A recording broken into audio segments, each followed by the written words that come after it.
es tributario del 80 aniversario de la entrada en combate de las brigadas internacionales y del comienzo de la resistencia de los pueblos del Estado español y de los pueblos y del pueblo de Madrid en particular. Un golpe fascista acababa de empezar una guerra civil de 3 años que seguramente con la matanza de comunistas en Indonesia fue la más terrible masacre popular conocida por los pueblos del mundo. Después han venido otras peores, me estoy acordando del pueblo de Irak, de lo que está pasando en Siria, etc. Lo que es cierto es que ese momento supuso un antes y un después para los pueblos del mundo. Después de una gravísima crisis económica, el ascenso del fascismo estaba preparando la Segunda Guerra Mundial y miles de hombres y mujeres, de trabajadores y trabajadoras, de músicos, de poetas, de personal sanitario, entendió que había que venir a Madrid a defender la primera trinchera contra el fascismo. En la canción decía: nuestra patria está hoy en Madrid. Dejaron todo y vinieron. Vinieron algunos atravesando Francia en bicicleta, entre ellos el bisnieto de Charles Darwin, que vino a pelear aquí. Hizo eso, la gente no tenía con qué venir y atravesaron los kilómetros que venían de sus países en bicicleta. 15.000 de ellos están regando el suelo de los pueblos del Estado español. Y para Madrid, para el pueblo de Madrid que vivió esa catarsis que cuentan, de sentirse acorralados, de saber que Yagüe, que llegaba por Extremadura, que Franco, que estaba a las puertas de la Casa de Campo, estaban cercando Madrid, que los pueblos iban cayendo, esa sensación de derrota, de silencio por las calles de Madrid, empezó a convertirse en el revulsivo del no pasarán. Es un pueblo que se reinventa a sí mismo, que se levanta sobre el miedo y sobre la derrota y entiende que lo mejor, lo único que puede hacer es resistir al fascismo. Y en ese momento de catarsis, las brigadas internacionales que estaban recibiendo entrenamiento militar en Albacete vienen hacia Madrid. Entran por la carretera de Valencia, atraviesan por la avenida de la Albufera, Atocha, la Gran Vía, para ir al frente de la Casa de Campo. Ese momento en cual un pueblo comprueba esas caras de gente de todas las edades, de gente vestida con sus trajes de calle, que dejaron sus familias, dejaron su vida para venir a pelear aquí, fue la mayor inyección de moral, de euforia y de voluntad de resistencia. Uno de ellos era Marcos Sana. Marcos Sana, no de las brigadas internacionales, me refiero de la gente que recibe ese revulsivo. Marcos Sana nació, era el 4º hijo de una familia de jornaleros pobrísimos de un pueblecito de Salamanca, cuyo nombre no recuerdo. Estaban en la miseria y sus hermanos mayores emigraron a Alcalá de Henares. Esto eran principios de los años 30.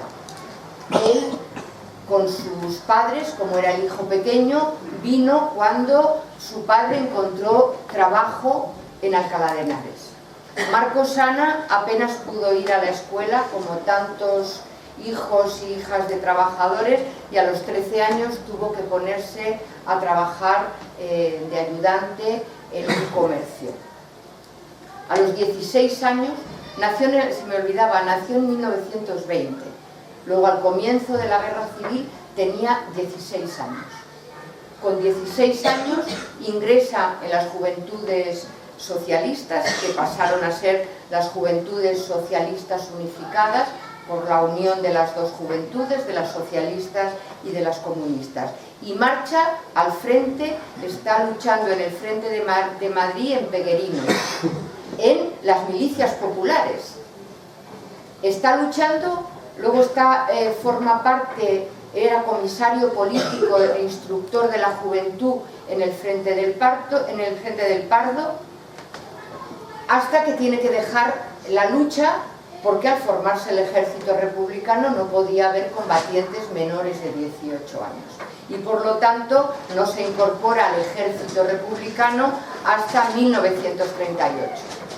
Su vida es como es el recorrido del hundimiento de la República y de los desastres de la guerra. Logra salir de Madrid antes de que se cierre el cerco de Franco sobre Madrid y va a Alicante, al puerto de Alicante, donde esperaban que buques les sacaran de la península. Una vez que, ese es un episodio poco sabido, una vez que la Marina Republicana, que había permanecido fiel a la República en su inmensa mayoría, secundara el golpe de Casado, que junto con Cipriano Mera y con Julián Besteiro entregaron Madrid a Franco. Ese golpe, el hecho de secundar ese golpe, hizo que todos los barcos de la Marina Republicana que el gobierno Negrín pretendía que sirvieran para evacuar a las decenas de miles de hombres y mujeres, miembros de partidos políticos, de sindicatos, de combatientes que pudieran salir de España, se quedaron atrapados en el puerto de Alicante. Marcosana está en el campo de Almendros, en Alicante, y después en el campo de concentración de Albatera. Logra huir de esos campos de concentración con 19 años ya, y viene a Madrid, donde resiste una semana hasta que un delator le entrega a la policía, y está en la cárcel de Porlier. La cárcel de Porlier está donde el mercado, ahí por la zona de Goya, por allí. La calle Porlier. Sí, en la cárcel de la calle Porlier. Es condenado a muerte 2 veces. Por lo mismo, sus memorias dan cuenta de cómo eran las cosas. Le acusan de matar a 3 en Alcalá de Henares, y hay un montón de fusilados acusados de lo mismo, de matar a esos mismos 3. Es evidente que Marcosana ni siquiera había conocido a la gente de la que le acusaban de matarla, y la primera condena a muerte revisada por defectos de forma, le vuelven a juzgar y le vuelven a condenar a muerte, y pasa en la cárcel 22 años. De hecho, sale de la cárcel en el año 1961 con un decreto de Franco que concede la libertad a todos aquellos presos que hubieran estado 20 años consecutivos sin salir, y el único que salió era él, porque era el que más tiempo había llevado en la cárcel. En eso influyó también, él conoció en la cárcel, él nos hubiera contado, después a la salida de la cárcel, a Pablo Neruda, a Pablo Picasso, en fin, a todos los grandes de la época. Fue militante del Partido Comunista y luchador por la libertad de los presos. Yo no voy a... él nos contaría, claro, todo lo que yo nos puedo contar.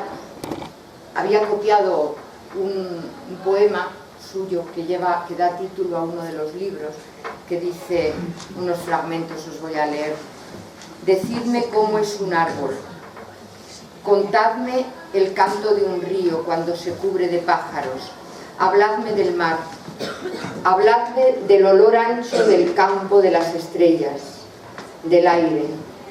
Recitadme un horizonte sin cerradura y sin llave, como la choza de un pobre. Decidme cómo es el beso de una mujer. Dadme el nombre del amor. No lo recuerdo. Mi vida os la puedo contar en 2 palabras. Un patio y un trocito de cielo por donde a veces pasan una nube perdida y algún pájaro huyéndose de sus alas. Bueno, pues con la memoria de Marcosana queríamos desde Red Roja honrar la lucha de todos esos hombres y mujeres jóvenes que vivieron en tiempos que se parecen a los nuestros. No porque todavía podamos decir que vivimos en una dictadura fascista, esta es la democracia burguesa, no hay por qué llamar dictadura fascista a una forma de democracia que convive con la represión que está cayendo sobre la juventud, sobre las y los sindicalistas, sobre todos aquellos que luchan, como las más de 30 procesados en estos momentos de las marchas de la dignidad, como Alfon, como Nahuel, como Néstor, en momentos en los cuales sabemos que esa inestabilidad de que se lamentan tiene su causa en que saben perfectamente lo que van a hacer. Lo que han hecho desde que decidieran salvar los bancos, salvar a las grandes empresas y golpear con los recortes, las reformas laborales y los recortes de las pensiones a la clase obrera y a las clases populares, y sabe perfectamente lo que va a hacer el gobierno que sea investido hoy por hoy con toda probabilidad un gobierno Rajoy. Un gobierno inestable, porque va a haber lucha, no nos cabe ninguna duda.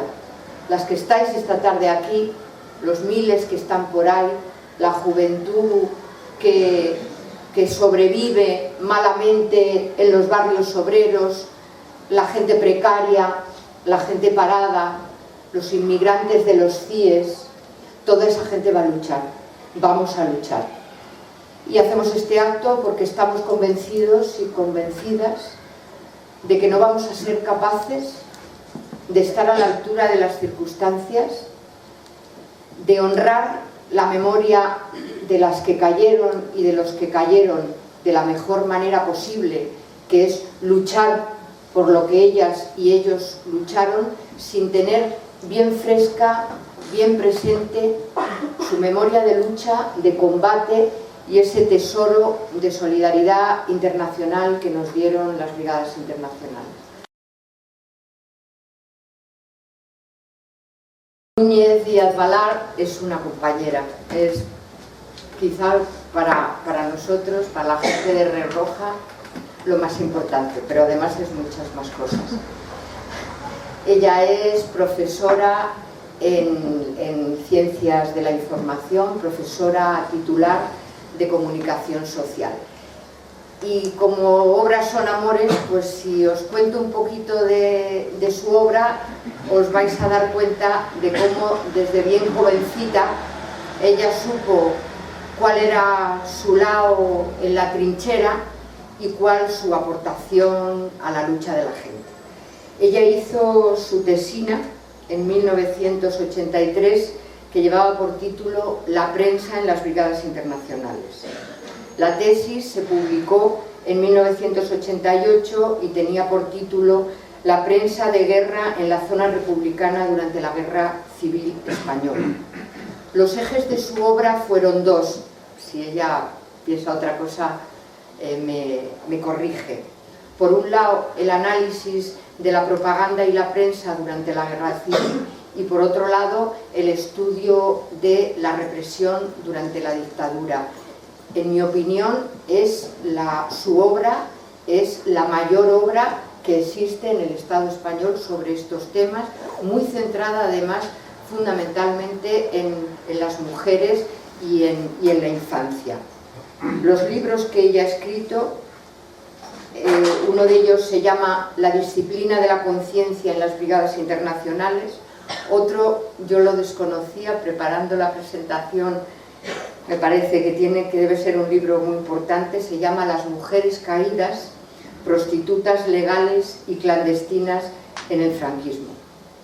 Otro es Los años del terror, la estrategia de dominación y represión del general Franco, además de la tesis que se publicó.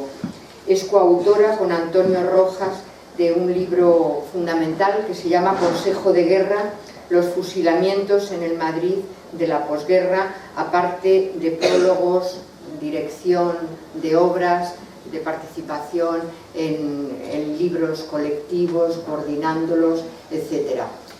Le agradecemos infinito que esté aquí esta tarde y bueno, tenemos más tiempo, el hecho de que Marcos Ana no pueda estar con nosotros pues hace que podamos aprovechar mucho más la presencia de Mirta y le agradecemos mucho que esté aquí.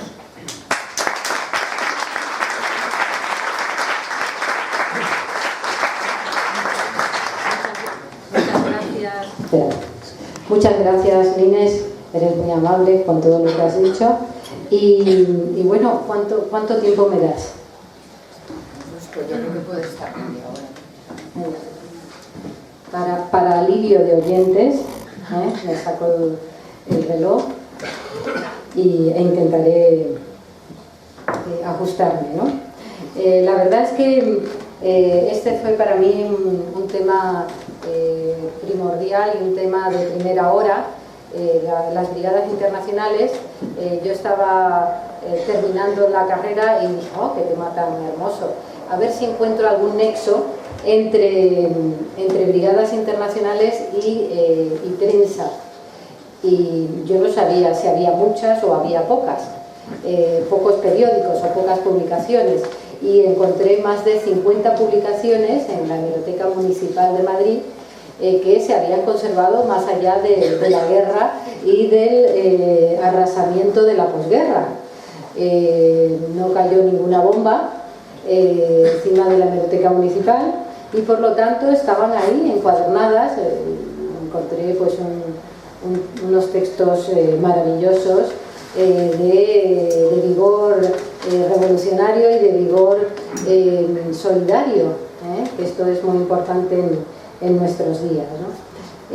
Sin embargo, yo creo que todo quedaría así un poco sin sentido sin colocar las brigadas internacionales en el contexto del verano y del otoño de 1936. Porque claro, cuando se habla, ¿no?, de la llegada de estos 35.000 hombres, que es la cifra un poco de acuerdo hoy en día de los historiadores, en el franquismo, bueno, llegan a decir 100 y pico mil, no, 35.000 hombres de 53 naciones. Esto es un poco el acuerdo que hay dentro de las limitaciones en cuanto a las fuentes para probar este número. Pero lo que tenemos que ver es por qué vienen. Y vienen porque en agosto de 1936 las democracias europeas homónimas a la República deciden no vender, que no regalar, ni siquiera vender armas para la defensa de la República. Luego la República mira a su alrededor y dice, bueno, ¿y con qué armas me voy a enfrentar a esa sublevación interna de los militares pretorianos y colonialistas de toda la vida? Y además a la ayuda que recibe Franco a la semana aproximadamente después del golpe, que es la ayuda de Hitler, el principal ejército europeo de la época. Entonces a la semana ya tiene la ayuda de Hitler y un poco más adelante tiene la ayuda absolutamente desbordada, que fue su verdadero amigo, Mussolini. Con lo cual, bueno, los rebeldes se encontraron con un entorno internacional mucho más favorable y sin embargo la República no encuentra a sus amigos. ¿Dónde están mis amigos, no? ¿Dónde están para vender armas, como os decía, no?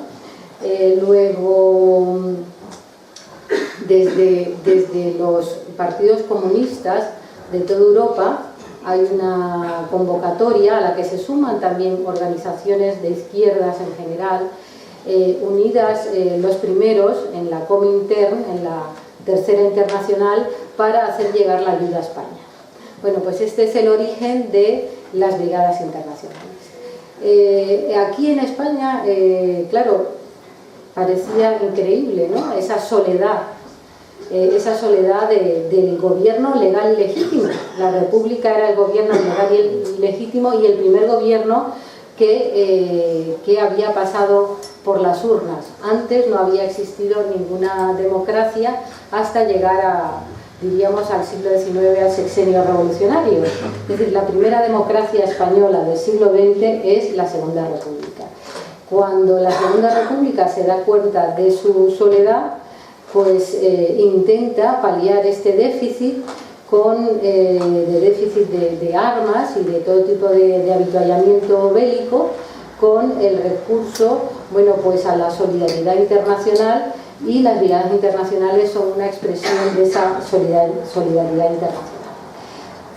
Otro elemento que yo creo importante es que yo diría que hay que darle la vuelta a la historia en el sentido de que siempre lo vemos en los aspectos negativos, ¿no? Nos dejaron solos, no nos vendieron armas. Bueno, hay que reconocer el carácter absolutamente precursor, revolucionario,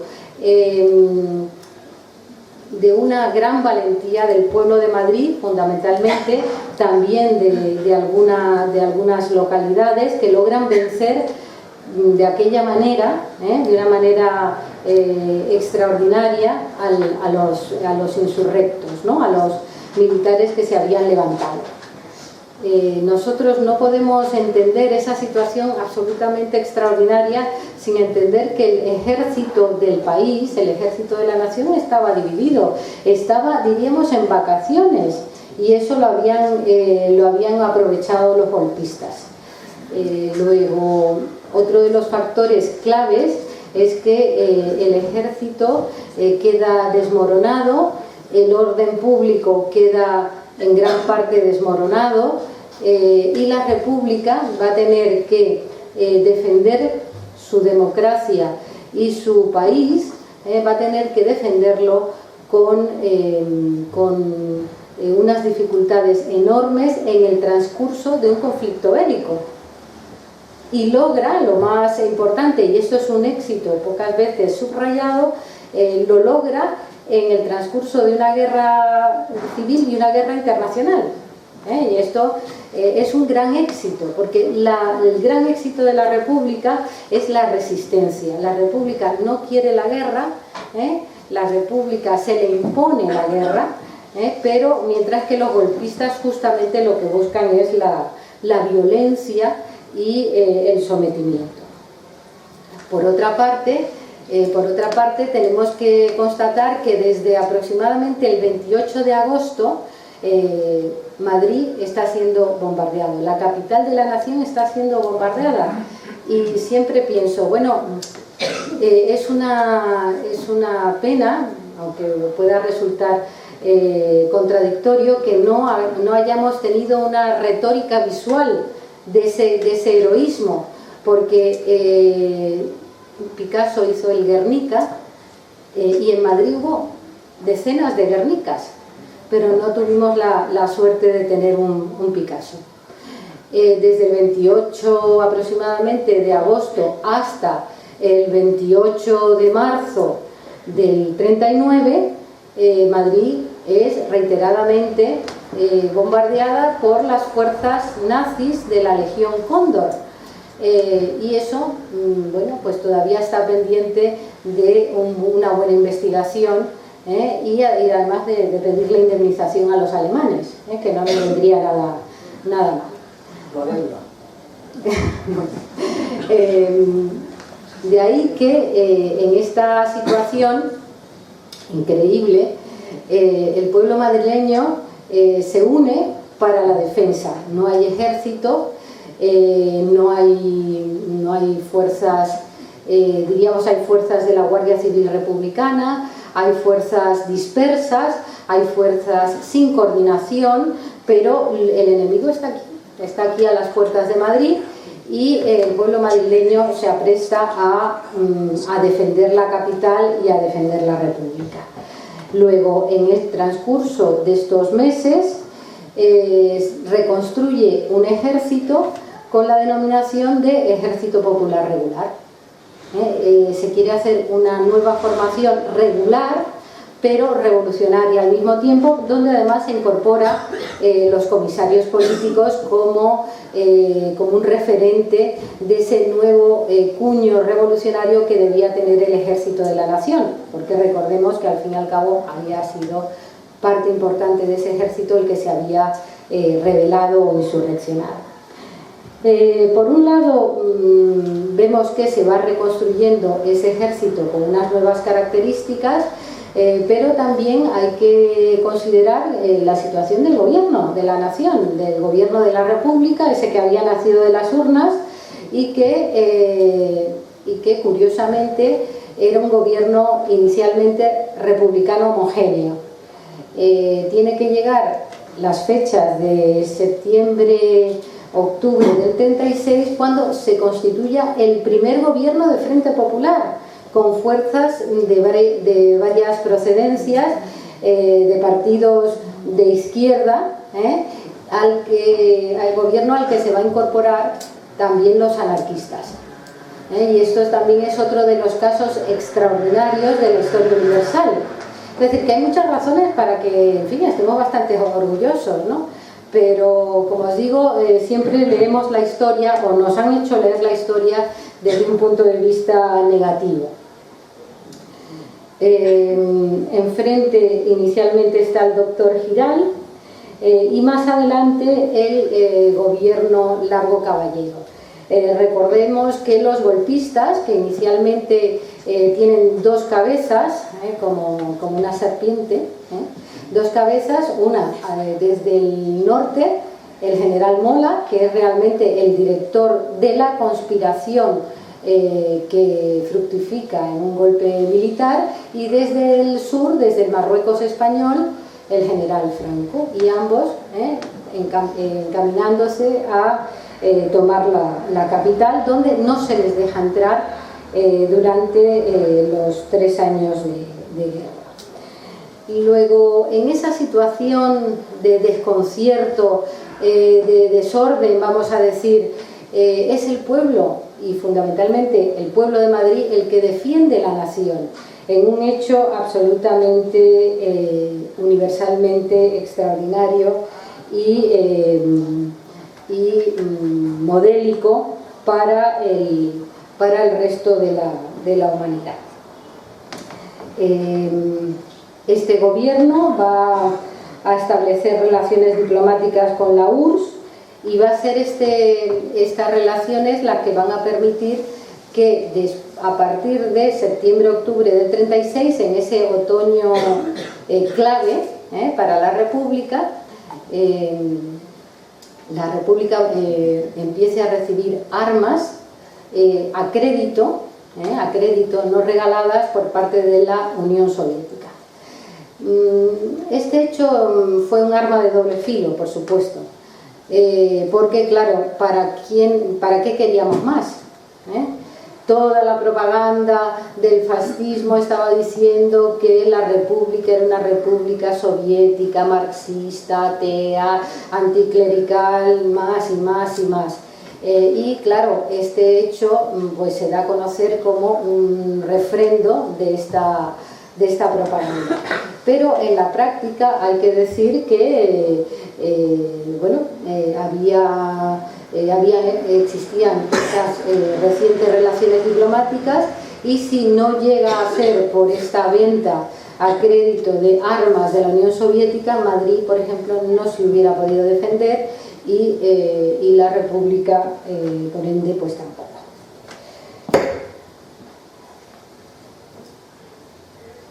¿Quién estaba enfrente? Bueno, pues ya lo sabemos, lo hemos mencionado, el general Mola, general Franco y otros generales sublevados e insurrectos que estaban cometiendo el principal delito que puede cometer un militar, que es el sublevarse contra el gobierno, en este caso legal y legítimo, que es el que le había conferido las armas. Pero además, muy pronto, ellos adoptan una propaganda que fue muy efectiva, que es de nosotros somos el Estado.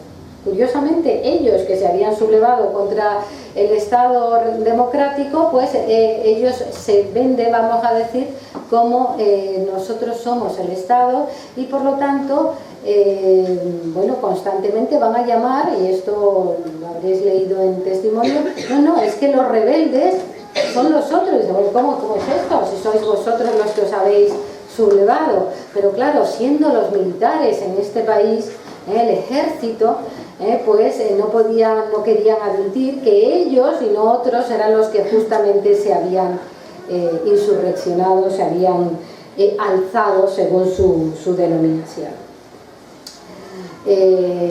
A la altura ya del 1 de octubre del 36, Franco logra poner su bota sobre otros militares que también le hacían sombra, y logra ser declarado en la única elección a la que se sometió en toda su vida. Eran otros 13 los que le elegían, tampoco era para mucho, que es ser declarado jefe del Estado, jefe del ejército y generalísimo de todos los ejércitos. O sea, todo el poder en su mano.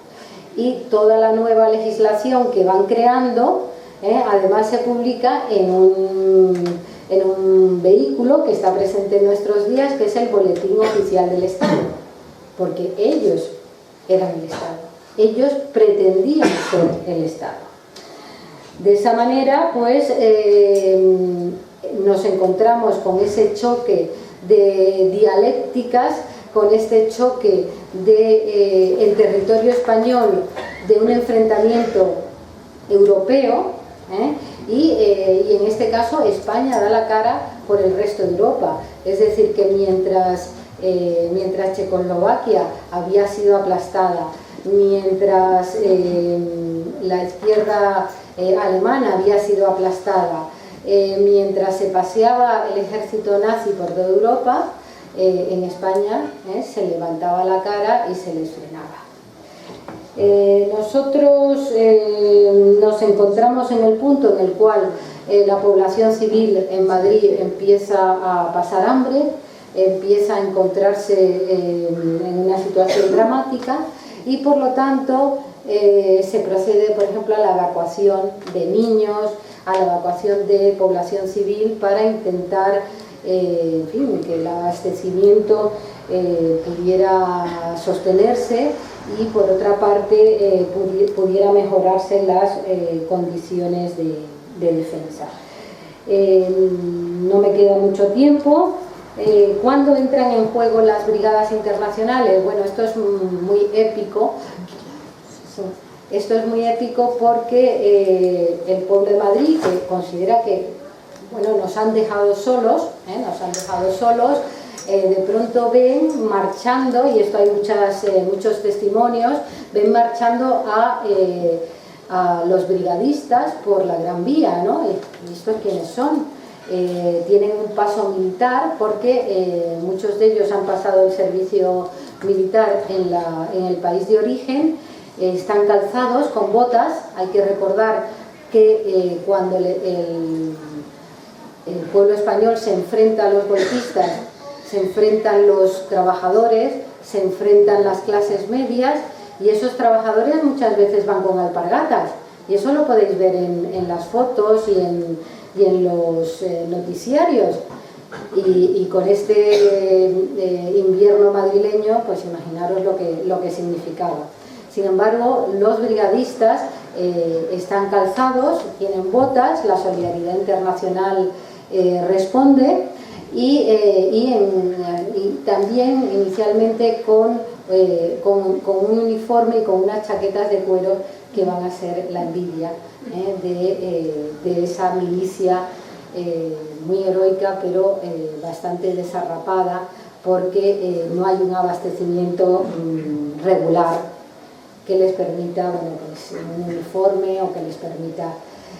en esa medida nosotros encontramos que las brigadas encarnan el reforzamiento, el reforzamiento de lo que podríamos llamar ese ejército regular de cuño revolucionario, que convive inicialmente con las milicias, pero que las milicias va a ser una solución de urgencia.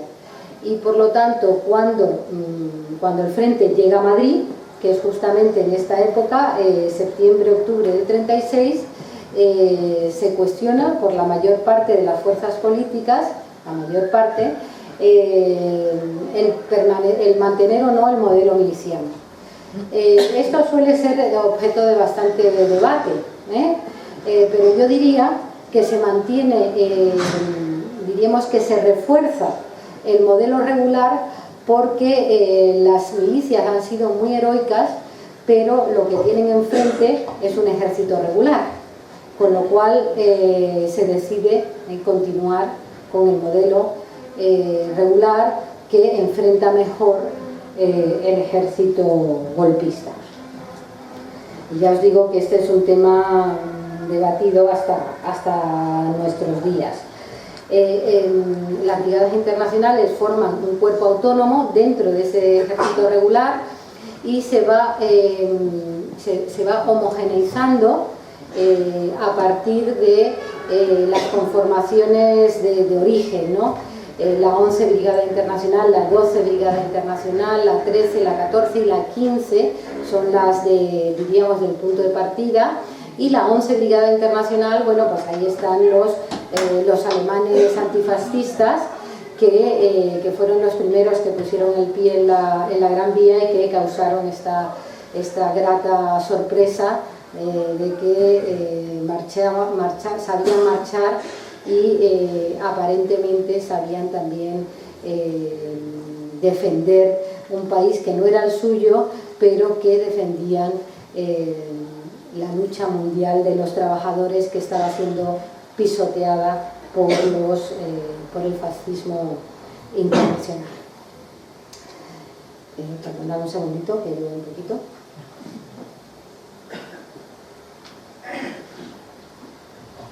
La verdad es que uno se queda apasionado cuando lee todo esto, cuando lee, por ejemplo, que en el modelo miliciano inicial se elegían los mandos, se discutía en asamblea en muchas ocasiones las estrategias, pero claro, eso tenía otra cara, a veces de falta de efectividad en la defensa.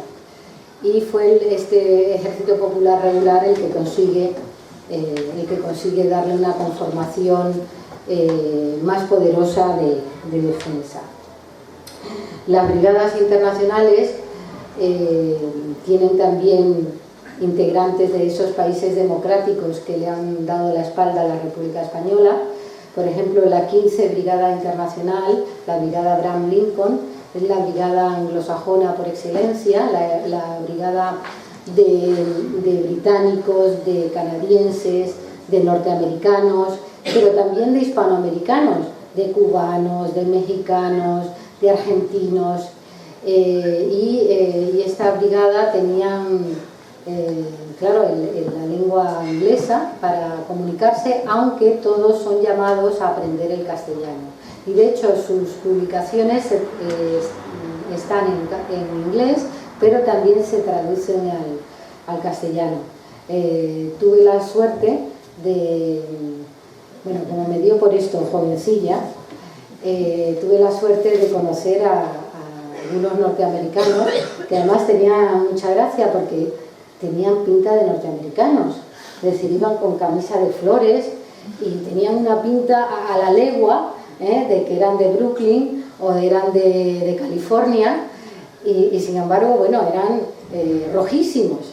y ya muy mayores, pues por ejemplo encabezaban manifestaciones, encabezaban suscripciones públicas para mandar a Nicaragua, a la Nicaragua revolucionaria del Frente Sandinista inicial, bueno, pues unas ambulancias y eran gente maravillosa, y además, como suelen ser los norteamericanos, eran muy hábiles para la comunicación. Entonces hacían y hacen sus descendientes, porque creo que quedan uno o dos vivos, unos certámenes internacionales donde algún presentador televisivo conocido, algún actor o actriz conocidas intervienen, sacan dinero para algún álbum conmemorativo. Bueno, son gente encantadora. Y por lo tanto esa línea la vemos en los norteamericanos y también en todos aquellos que lograron estructurar durante décadas movimientos de solidaridad en sus países, porque hay que recordar que un porcentaje de ellos quedó en tierra española, o bien muertos, o bien heridos, o bien prisioneros que si lograron sobrevivir, cosa que no era fácil si caían en manos del ejército sublevado, pues fueron llevados a San Pedro de Cardeñas, un monasterio de Burgos, y ahí fueron objeto de canje en el caso de sobrevivir a los primeros momentos de represión sangrienta, en el cual eran la carne preferida de Paredón. Pero luego, ya una vez que, como sabemos, bueno, pues el transcurso de la política internacional va a dar lugar a que la España franquista se vea abocada a hablar con los aliados, los suyos, entre comillas, pues pierden la guerra mundial, ellos son objeto de canje. Entonces te cambio uno, me devuelves otros, y así, bueno, pues se procede a retirar a los últimos combatientes que han quedado en territorio español. Yo animaría a aquellos, a los jóvenes y no tan jóvenes, que les gustan estos temas, pues hay un fondo muy interesante en la Universidad de Albacete, que, como sabéis, Albacete fue el núcleo donde se cohesionaron estos voluntarios, muy importantes, voluntarios del mundo entero, para ser unificados en las brigadas, en batallones, en cuerpos de ejército, y entonces, bueno, pues quedan documentos sobre su estancia en Albacete, y en Albacete además están muy contentos porque han puesto Albacete en la geografía universal.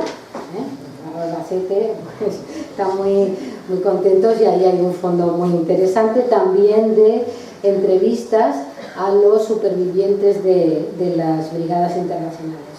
Bueno, pues yo cumplo con el horario que me ha sugerido Ángeles, y por lo tanto, bueno, pues si queréis luego, pues podemos tratar cualquier punto que no haya quedado claro. Gracias.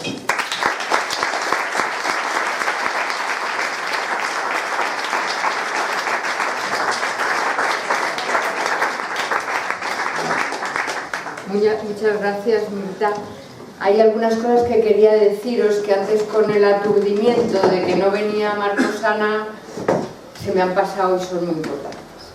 Una de ellas es que, mejor que hacer un minuto de silencio, queríamos desde Red Roja proponeros dedicar este acto a una compañera muy querida que ha fallecido hace 6 días, Amparo Hermoso, la más conocida como la abuela de Alfon.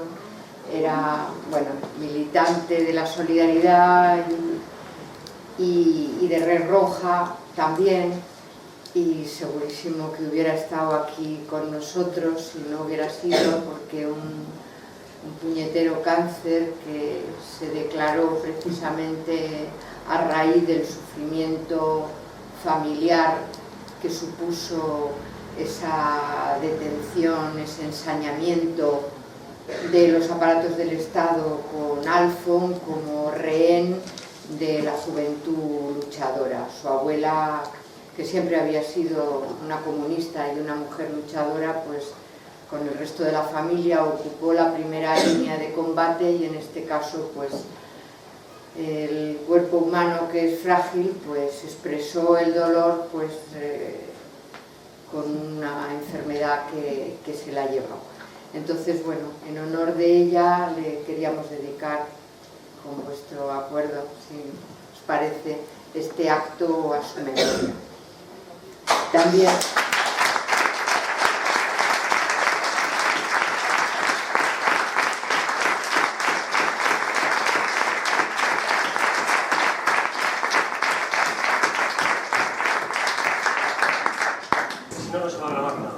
sí, una de las anécdotas que no se cuenta, que no las sabía Inés, pero yo se la cuento y la cuento a todos, es que él estuvo, Marcos Sana estuvo en el encuentro clandestino que tiene el Che Guevara con Fidel Castro cuando vuelve del Congo.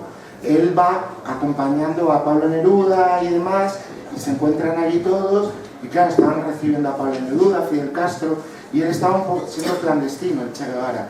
Y Rodi Ibérico publica un libro donde Marcos Sana da información del Che Guevara, y dice que lo ve enfermo, que dice que se veía que no iba a tener mucho recorrido su aventura en Bolivia. Es un texto muy interesante.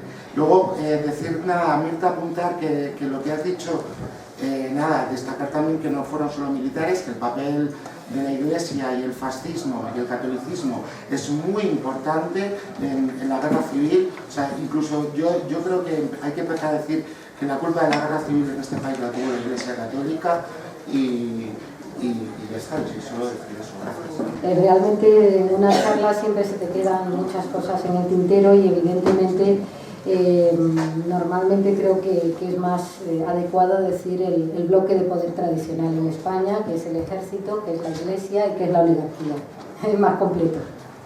Ya que sucede que yo conozco bien a Marcos por los viajes que ha hecho a un país muy querido para mí, que es Suecia, donde las brigadas internacionales, los 550 suecos que sobrevivieron, han sido un grupo muy activo, y siempre nosotros, los del partido, sabéis qué partido me refiero, hemos contado con su apoyo, y Marcos ha estado con ellos. Y de hecho colaboró en la inauguración del monumento a las brigadas internacionales que hay en el puerto de Estocolmo, que iba a ir Dolores, pero no pudo ir, pero ha estado Marcos. Y es un monumento enorme en una ciudad donde todos los 1 de mayo, todas las fuerzas de izquierdas, desde anarquistas a comunistas, se reúnen, y siempre tiene flores frescas. Y Marcos está muy al tanto de toda esta historia. Los brigadistas suecos, de todos los países, pero los suecos concretamente, han sido una parte muy activa en la solidaridad contra Franco, de siempre. Y Marcos lo sabe muy bien. Una pena no darle un abrazo hoy. Las brigadas internacionales y sobre los hombres y mujeres luchadores en la guerra civil, ¿no? La derrota de la República fue una de las cosas más dramáticas que sucedieron, ¿no? Y no solamente la derrota, sino la brutal represión que continuó pueblo a pueblo, que fue un exterminio. Un compañero nuestro es de un pueblecito de Monte Aragón, de Toledo, contaba que en ese pueblo fusilaron a todos los mayores de 14 años, excluyendo a unos pocos que no estaban, entre ellos su abuelo, que era ferroviario, ¿no? Es decir, el horror de la guerra es algo que yo creo que para todos los que tenemos familia que vivió aquella circunstancia es muy difícil de superar. Sin embargo, la vida sigue y la dialéctica continúa, porque efectivamente esa experiencia militar de las brigadas internacionales y del propio ejército republicano fue un baluarte, una condición sine qua non para la resistencia frente al fascismo. Es decir, esos 3 años de guerra, esos 3 años de sabiduría militar, de experiencia de resistencia, junto con la fortaleza moral que debió suponer haber luchado, fue, recientemente se ha publicado la noticia de un libro, no me acuerdo cuál, de un historiador británico que todavía no está publicado aquí, en el que da cuenta precisamente de eso, de que la resistencia en Francia, sobre todo, fue posible por los republicanos y las republicanas y por las brigadas internacionales y por los comunistas. Evelyn Mezquida, la 9. Eso es. Que por lo visto De Gaulle, cuando entraron en Toulouse, entraron un montón de republicanos españoles y De Gaulle dijo, ¿y todos esos españoles que hacen ahí desfilando? Y dice, pues sí, son los que han liberado la ciudad de Toulouse, ¿no? Yo creo que eso es muy importante porque la vida sigue a pesar de todas las derrotas, ¿no? Y esa memoria queda, y esa memoria es importantísimo tenerla. Se ha repartido ahí un texto que en la época que yo fui diputada y sobreviví a una experiencia bastante difícil, que es esa de pisar los parlamentos, y donde se ve que realmente sirve para muy poco, que las cosas pasan en la calle, no en los parlamentos. Una de las cosas que yo recuerdo más importantes fue el haber tenido el honor de haber hecho la propuesta parlamentaria del reconocimiento de la nacionalidad española a los y las brigadistas internacionales, como le prometió Dolores Ibárruri en su despedida en Barcelona en 1938, haciendo caso, como ponía en el vídeo, al Comité de No Intervención, ¿no? Y fue una cosa curiosa porque fue aprobado por unanimidad, claro, sin ningún reconocimiento económico. Pero cuando yo les pregunté a gente que ha hecho un trabajo importantísimo en relación con las brigadas internacionales y en la Asociación de Amigos de las Brigadas Internacionales, que creo que desde aquí hay que hacerles un reconocimiento muy importante, eso sucedió en el año 1995, donde se preparaba el homenaje para 1996, y yo les pregunté, digo, bueno, y esto qué raro, ¿no? Porque en 1995, desde que hay parlamento en el año 77, ¿cómo es que ha tardado tanto tiempo en que se reconociera algo, en esta supuesta democracia que teníamos, tanto tiempo transcurrido en cumplir la promesa de la pasionaria, ¿no? Y la respuesta que me dieron, yo no sé si hay aquí algún miembro de la Asociación de Amigos de las Brigadas Internacionales, fue que en cada legislatura habían ido a los grupos de izquierda, incluido el Grupo Parlamentario Comunista y el Grupo Parlamentario de Izquierda Unida, estamos hablando de 95, y siempre se había dicho que se les había dicho que eso era reavivar viejas heridas y que era algo completamente inadecuado. Afortunadamente las cosas cambiaron, pero yo digo porque es muy importante, porque creo que se han cometido muchos errores en la transición, y uno de ellos es haber colaborado en el pacto de silencio que hace que mucha gente, es decir, no solamente desde los libros de texto, sino desde las propias familias, muchos chavales y chavalas, hijos seguramente o nietos de abuelos y abuelas que han luchado, no sepan qué son las brigadas internacionales, no sepan lo que ocurrió en nuestro país. Y eso a las clases dominantes les viene muy bien, porque un pueblo que no sabe su historia es un pueblo que no tiene sus profundas raíces, y la identidad de clase y la identidad de la solidaridad internacionalista que hemos tenido el privilegio de haber recibido debía ser uno de los patrimonios históricos más grandes que lleváramos la gente en nuestra cabeza y en nuestro corazón. Entonces, bueno, nada, como es algo que no es muy conocido, pues hemos repartido una hoja, pero vamos, está en la página web del Congreso de los Diputados, por si alguien tiene curiosidad. La población de Belgrado ponía su cuerpo como escudos humanos en los puentes que atraviesan Belgrado sobre el Danubio. En uno de sus puentes, y bajo las bombas de la OTAN, murió el presidente de la Asociación de Brigadistas Yugoslavos en la Guerra Civil Española. Es una de las paradojas de la vida en la que ese hombre que vino aquí... Por eso otra vez hoy la causa te aparece como en aquellos días, noble y tan digna de luchar por ella.